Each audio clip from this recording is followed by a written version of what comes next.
Howdy, race fans. Welcome to my little show about motorsports I like to call In the Pits with me, StockCar Scott, here each Wednesday on the YouTube during the racing season when I feel like it. And you know, I didn't feel like it last week. I hope you all survived. After the Fall Classic and other stuff, I couldn't fit in an episode of In the Pits and get all the editing of race video done. So I did what gets me the views on YouTube. After all, the Fall Classic videos have garnered me over 2,700 views so far.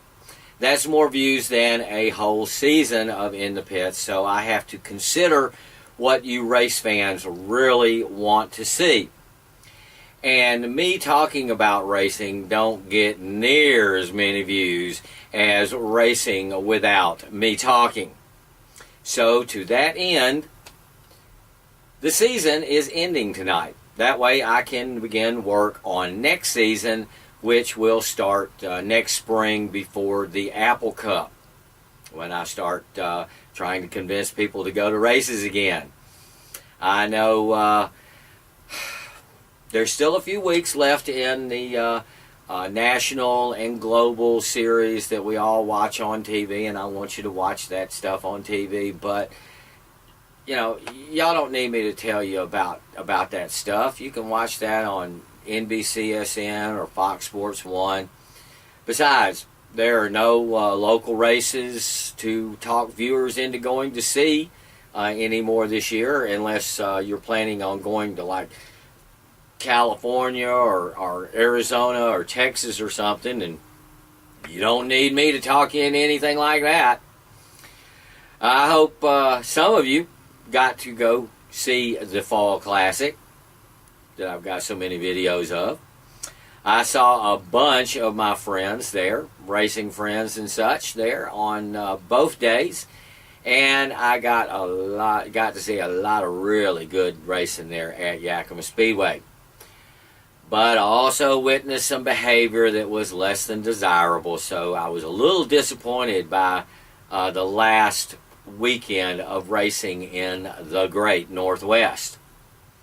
The big 29th Fall Classic had a first-time winner with Jason Jefferson, who came back from a problem early in the second half to best that Northwest legend guy I'm not really fond of.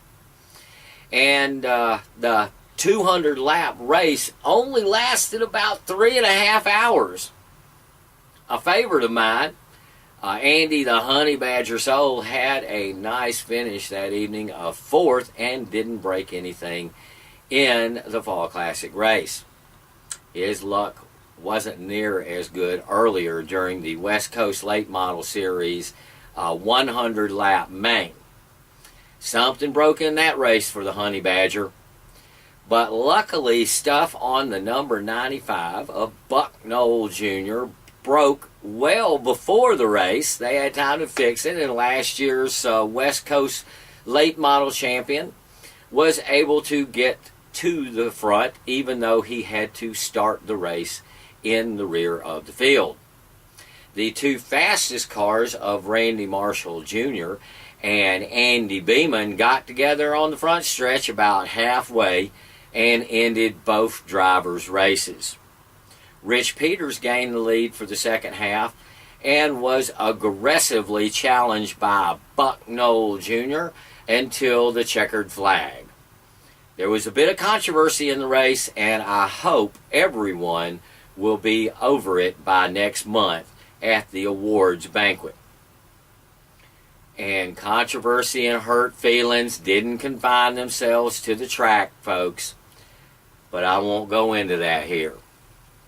In the Mini Stock Nationals, twin 40-lap mains, both were won on the track by Kenny the Outlaw Wade. But on the second day, he had problems in a post-race inspection. That gave the win to second place Jason Majors. My friend Ken Legault was there and just glad to finish both races. And he had a lot of fun, race fans. Randy Butler also had lots of fun and even got a third place in the first mini stock main on Saturday. The big 50-lap hobby stock main, in that one, a Northwest Racing Legacy won. Yes, young Cody Graham, grandson of Ron Bennett, the voice of Northwest Racing, took his old Camaro super stock, hobby stock to the front and stayed there. It was 2 full days of racing, and that's just going to have to satisfy my needs for the next 6 months or so.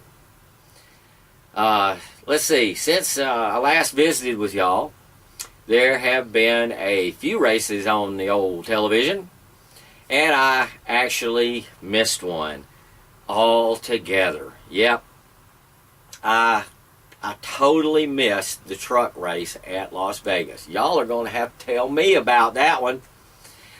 I hope there would be a replay sometime, but if there was, I seem to have missed that too.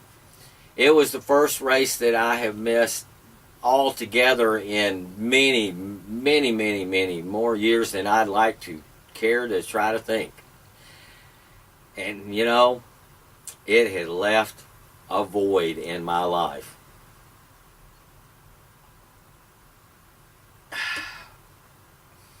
I saw the rain-postponed Xfinity race at Dover Sunday morning in a Yakima motel room before the Fall Classic Day 2. But I was never able to get a recording of it because NBC doesn't usually do Xfinity race replays. Sometimes they have replays on the Comcast Sportsnet Northwest channel, but not that one.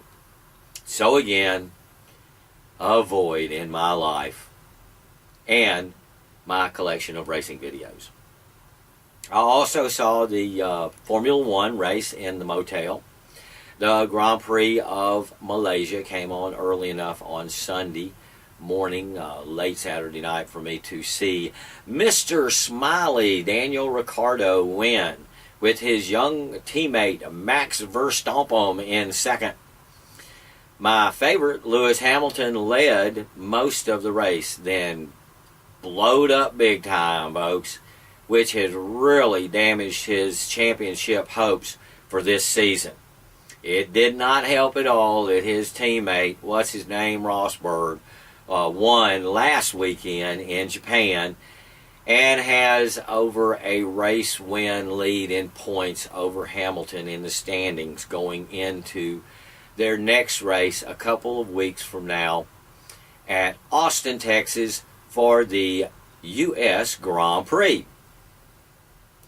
After getting back to Seattle from Yakima, I was able to watch a replay of Martin Truex Jr.'s win at Dover. Harvick had a bad day, but still made it through to the next round, as well as Chase Elliott, who had a great day finishing in third. Tony Stewart, on the other hand, and the 2 Ganassi drivers and the other rookie, Chris Buescher, all failed to advance into the round of 12. After Hurricane Matthew delayed racing again last week, both NASCAR races were run again on the same day.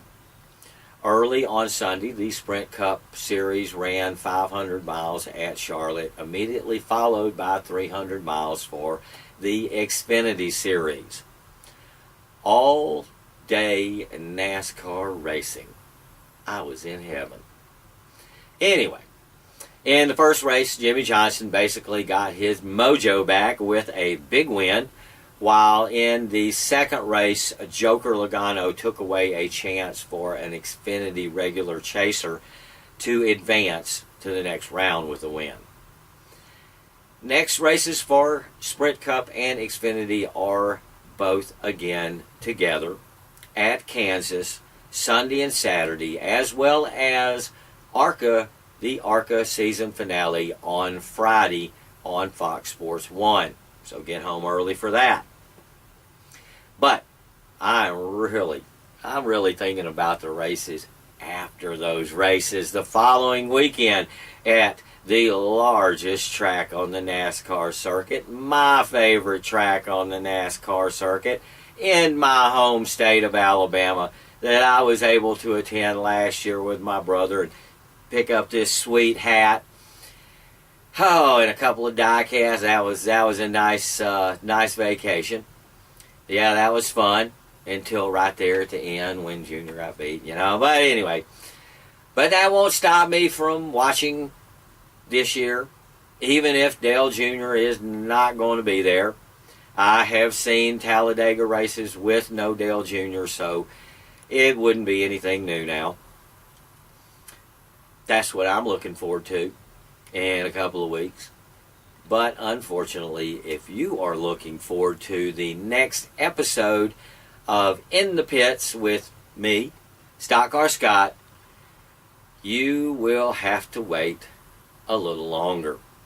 Like I said, my little show about motorsports that I do by myself is going on hiatus until next spring, when racing starts up again here in the great Northwest.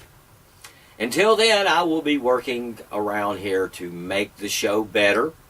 So be sure to join me here on YouTube for more episodes of In the Pits next spring. Like I said, sometime around Apple Cup.